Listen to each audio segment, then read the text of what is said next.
So when you want to use bootstrap styling, you can just come and incorporate them into the HTML. And this is a CDN. Remember that it is not installed. And also this is also CDN. It is not installed.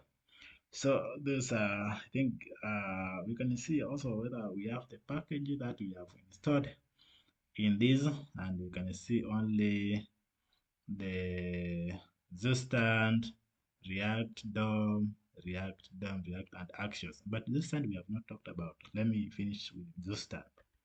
And Zustand is a state management, and this what it does actually, this is very important because this we cannot leave out. We have things like a Redux. We have others called uh, uh, uh, uh, const. What do we call them? The the native one of the React context. Use context. Then we have the existent. I love this because it's very easy. So it's just say after you are installed them, you just come and say import create from Zustand, then import leadership learners finder from the APIs, and then you use the learner score. That is like you declare, you make this object, and then create, and that is set, whereby you have learners. Remember these learners here, they are the one that are at the back end, the at the back end, the same way, the same way the mistake, the spelling is not right. Okay, the loading is not loading now, and there is no error.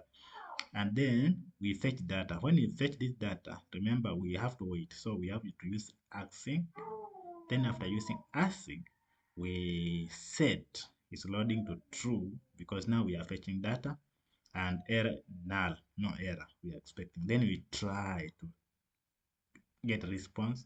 And this response is also going to await using the finder to go to the backend and bring data from there, and then the data will be response.data.learners, this over here, right? And if there is learners, it is data, and this loading now it is set to false because we have get to the data. We set to the loading to false. Then catch error. If there is an error, we now bring the error itself, and loading we do it to false also. And then we export. This is learner store. And when we export this learner store, we are going to use it to display the list, and it is being used here above. If const, yeah, this one now, the learners fetch data is loading error, and use learner list store to do all that. But learners, they are coming from backend. This now we are using the map here. Yeah, the learners dot map learners, and we say this kind of the work, and that's all. And that is the roadmap for the professional developers. All right, you can check it, and if you find good, we can work together to enhance this beautiful pen knowledge. So goodbye, and meet you next time.